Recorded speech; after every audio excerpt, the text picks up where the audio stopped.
They told me not to move the rocking chair. That's the only thing the real estate lady warned me about when I signed the papers for the farmhouse. Not the sagging porch boards, not the mouse problem in the pantry, not the shingles that curled like dry leaves. Just that one thing. "Whatever you do," she said, brushing a piece of lint off her blazer, "leave that chair where it is." I chuckled, thinking she was joking. She wasn't. "Locals believe it belongs to her," she added. "The widow." That was the first time I heard about her. No name. Just the widow. Like she was some local legend or backwoods ghost. I figured it was just part of the town's flavor. Every place like this has its stories. I'd grown up around them. But after 30 years of teaching history in Chicago, I wasn't exactly one to get rattled by folklore. I bought the place anyway. I just retired, divorced, no kids, and no one left to tie me down. I wanted peace, the kind you can't find in cities anymore. A place where time slows down, where your thoughts echo louder than the traffic, where a man could feel himself age, gracefully. The farmhouse sat on 5 acres of pine-backed land outside a town so small. The gas station clerk knew your full name after one visit. No cell service, no neighbors for miles, and a front porch that faced west, soaking up every last golden drop of the sunset. That chair sat right at the edge. Worn wood, dark green cushion, a little sag in the seat like someone had been sitting there too long. The first night I moved in, I made a fire, drank 2 fingers of bourbon, and sat in the rocking chair just to prove a point. It creaked under my weight, slow and steady, as the wind whistled through the trees. Nothing happened. No ghosts, no sounds, no widow, just me and the stars. But that night, around 2 a.m., I woke up to the sound of rocking, not just creaking wood.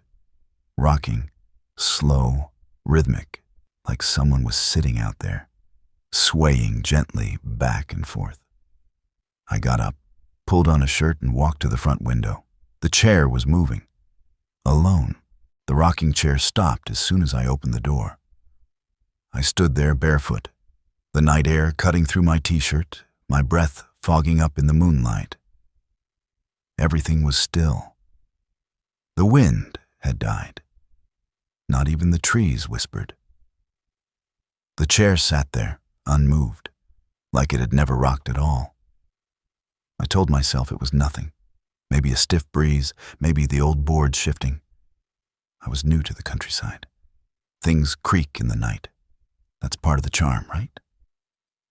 But as I turned to go back inside, I saw something that made the hairs rise on my neck. The cushion on the chair had shifted, not just from rocking, but indented like someone had sat there. Recently. I didn't sleep well after that. My dreams were strange, full of whispering voices and the scent of lavender, which I hadn't smelled in years, since my grandmother's funeral. When I woke up, the chair was still. The next morning, I asked the hardware store clerk about the place. "Oh, you got the Alder house?" he said, raising an eyebrow. "That chair still there?" I nodded. "Yeah, that's hers." "Whose?" "Viola Alder," he said. "Lived there near all her life. Lost her husband in the war. Never remarried.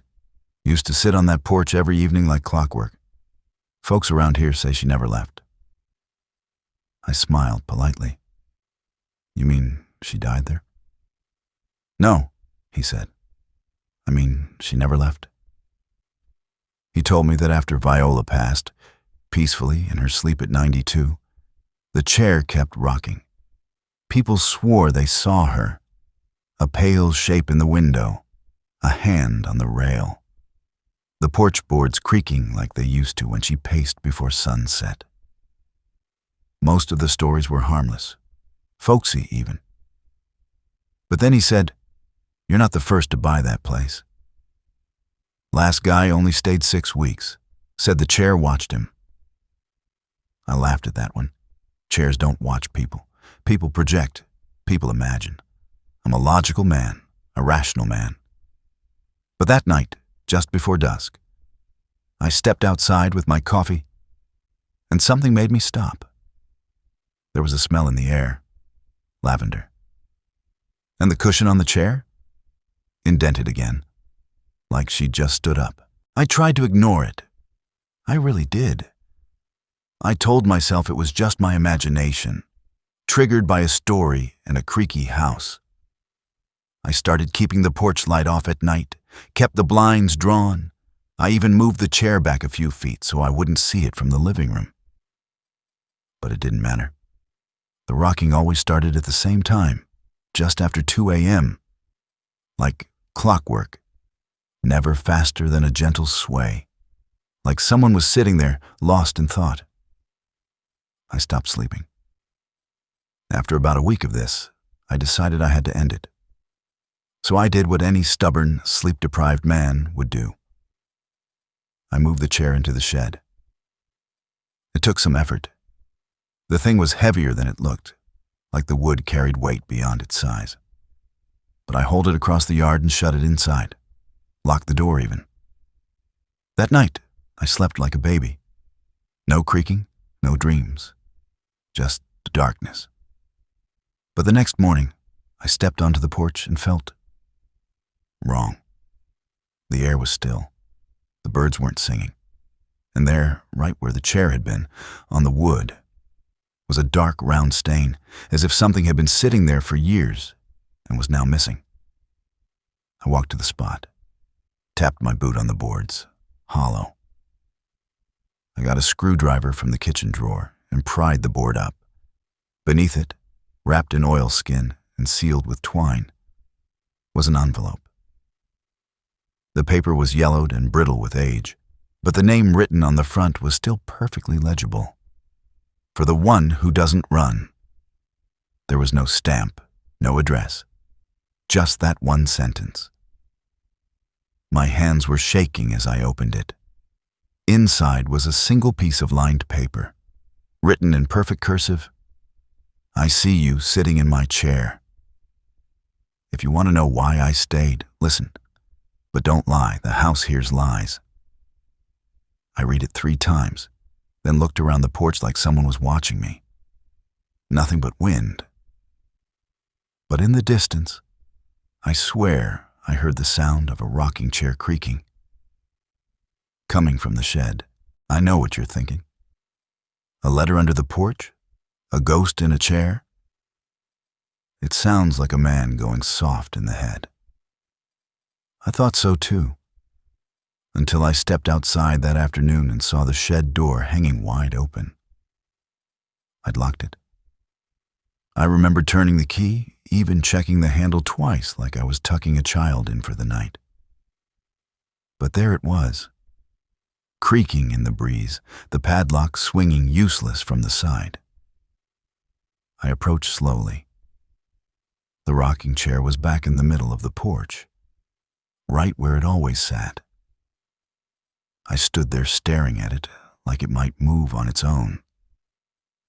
The cushion had that same subtle dip, the kind that's left when someone's just risen. But what got me wasn't the chair. It was what I saw on the small table beside it, one I hadn't placed there. A folded piece of linen, and on top of it, an old wedding ring. Gold, simple, worn, nearly flat with time. I picked it up slowly. No engraving inside, no initials. Just the kind of ring a woman like Viola Alder might have worn all her life. Day in, day out. Waiting for someone who never came home. I didn't sleep that night. I made coffee at 2 a.m., turned on every light in the house, and sat in the kitchen staring at that letter. If you want to know why I stayed, listen. Listen to what? The chair? The wind? The past? I was halfway through my cup when the old radio in the den turned itself on. No music, just static. Then, softly, a woman's voice. Low, tired, singing, a war-era tune, something scratchy and old, something my grandmother might have hummed while ironing shirts. I'll be seeing you in all the old familiar places. It played for about 20 seconds, then stopped. The lights flickered once. The room went cold. And then From the porch, creak, creak, creak. I walked over to the window, hands shaking, pulled back the curtain. There she was. For the first time, a figure sitting in the rocking chair. Slim, upright, dressed in white. Just a shape, really. But real enough. And she was looking straight at me. She was gone by morning. No trace, no footprints. The chair was still, the ring was gone, and the table beside it looked as though it had never been there at all. But I knew what I saw. I wasn't afraid, not exactly. More like humbled. Like I'd been trusted with something private, sacred. And I started to wonder, what if the stories were true? What if Viola hadn't left this place because she couldn't, not because she was angry, but because she was waiting? So I did what I'd always done when something didn't make sense. I started researching. The town clerk's office was tucked between a shuttered diner and an antique store. Everything inside smelled like dust and pencil shavings. The clerk, Ellie, remembered the house right away. "Oh, that old alder place? You actually bought it?" she asked. "You brave or just bored?" "Depends on the day," I said. I asked if I could see the property records. She pulled a file from the cabinet, yellowing and brittle. I flipped through the pages, transfer deeds, water rights, tax assessments. And then I saw something that stopped me cold. Viola Alder's name was still on the deed. "I thought the county repossessed it after she passed," I said. Ellie frowned. "They tried. But we couldn't prove she died. No death certificate, just rumors. She wasn't buried in town. No next of kin. House just sat there until it lapsed into a gray area." "But the obituary?" Ellie shrugged. "Ran in the paper, but nobody saw a body. Some folks say she wandered off into the woods. Others say she just faded. Faded, like a whisper left on the wind." I thanked her and took a detour on my way home. Drove up to the cemetery, walked the rows until I found her marker.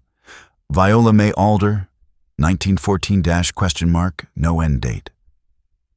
Just a question mark.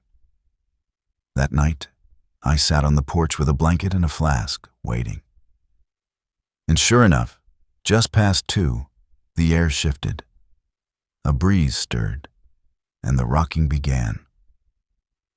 This time, I didn't look through the window. I opened the door, and I stepped outside. I stepped onto the porch slowly, like approaching a wild animal, careful not to startle it. The chair rocked in smooth rhythm, as if powered by memory. I couldn't see her clearly this time, not like before. But I felt her. There was a weight to the air. Not heavy, just present, like someone was sitting beside you, silent but watching. I didn't say a word, just sat on the top step and listened. She rocked for a while, and then stopped. That's when I noticed the smell again.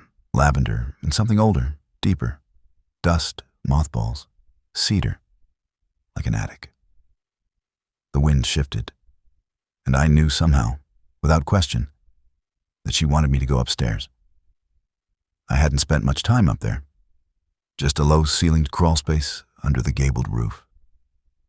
I grabbed a flashlight and climbed the creaking staircase, ducking past cobwebs and forgotten furniture. And in the far corner, covered by a moth-eaten quilt, was an old steamer trunk.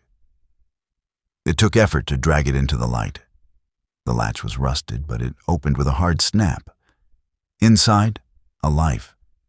Bundles of letters tied in blue ribbon, a wedding dress folded with care, a pressed carnation, brown and fragile with time, and beneath it all, a shoebox.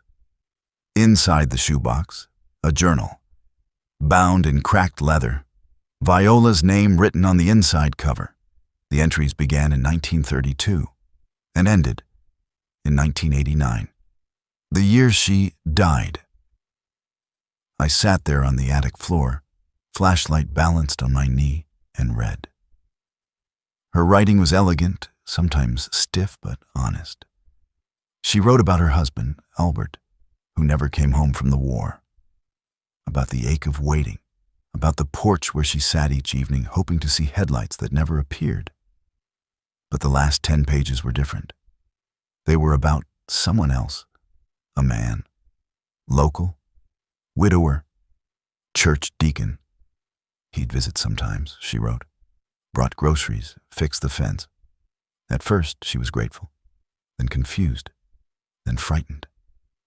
One line caught my eye and made my blood run cold. He said no one would believe me if I told. So I didn't. But I see him in the woods sometimes, watching. I keep the rocking chair moving so he knows I'm still here. So he won't try again. The final entry. If this is the last thing I write, know that I didn't leave. I stayed to keep the house safe, to keep him out. I sat there in the attic for a long time, because I knew that name. The deacon she mentioned, he was still alive. The man's name was James Halpern. In his 90s now, living in a care home just outside town. Still sharp, they said. Still smiled for church photos. Still told stories about being a man of service. The same man Viola wrote about. The same man she feared. I hadn't planned on confronting him. What was the point? Justice, after all these years, was a ghost of its own. But Viola had stayed behind to protect something. The house, herself, maybe even the town. And maybe she was waiting for someone else to finally call him what he was. A predator. I went to visit him that Sunday afternoon. Told the nurse I was an old friend. She waved me through like it happened all the time. Halpern was sitting on a bench in the garden, wrapped in a cardigan too heavy for the weather. He had a book in his lap and a quietness about him that didn't sit right. I watched him for a moment before I approached. He looked up before I said a word. "You're from the Alder House," he said, smiling. I froze. "You knew Viola?" I asked. "Oh, yes," he said. "I used to help her with things. She was very grateful." He said it like he was proud, like it was a badge. "She ever mention you in her journal?" He blinked, slowly, then chuckled. "You found it, huh? That attic trunk? She always kept that nonsense up there." "Nonsense?" I asked. "She imagined things near the end. Said I watched her, said I scared her." He shook his head. "Truth is, she just hated being alone." "No," I said. "She hated you." His smile faded. "I'm not here to argue," I added. "I'm here because she stayed in that house long after the town said she was gone. She stayed to keep people like you out." He stared at me for a long moment, then leaned forward, bones creaking like floorboards. "You think she's still there?" "I know she is." He nodded, slowly, thoughtfully, then reached into his pocket and pulled something out, a small tarnished key. He held it up between two fingers. The teeth were rusted, the handle worn. "I made a copy," he whispered. "A long time ago. My stomach turned. I never used it. Not after that night." "What night?" He looked at me with something that wasn't fear, but wasn't peace either. The night I tried to go inside, and the porch lights turned on by themselves, and the rocking chair started rocking. He dropped the key onto the bench beside him. "Tell her I'm sorry." I left the key where it was. Some doors weren't meant to be opened again. I got back to the house just before dusk. The sky was fading into amber and rose, the kind of light that makes the edges of the world feel soft. The porch looked quiet, still, like it was holding its breath. I brought Viola's journal with me, wrapped it gently in linen, set it on the little table beside the rocking chair, her chair. Then I sat down in the chair next to it, the one I'd never used until now, and I waited. For a while, nothing happened. Just the sounds of cicadas, a few wind gusts through the pines. Then, at exactly 2:06 a.m., the rocking chair beside me began to move. Software. Steady. No creaking this time. I didn't turn to look. Instead, I said quietly, "He won't come back. He's done." The chair rocked a little faster. "I found your journal. I know what you did, why you stayed." And I swear, I felt warmth near me, like someone settling in, not ghostly, not cold, present, like memory made solid. "You can rest now," I whispered. "You did what no one else could." The chair slowly came to a stop. The wind died. The air shifted, like a door closing gently behind you. And then, nothing. I sat there until sunrise, watching the sky bleed into gold over the trees. When the first bird sang, I stood up and looked at the rocking chair. The cushion was smooth, untouched. I brought the journal back to town and gave it to Ellie at the clerk's office. Told her to seal it in the town archive. "She deserves to be remembered," I said. Ellie nodded. "I'll make sure of it." It's been a few months now. The chair doesn't rock at night anymore. No smells of lavender, no songs on the radio, just the soft creak of old boards and the silence of pine trees swaying in the breeze. But every evening, around sunset, I still sit out there. 2 chairs, 1 story, and a porch that finally knows peace. Thank you for spending this time with me. If you enjoyed the story, give it a like and don't forget to subscribe so you don't miss the next one.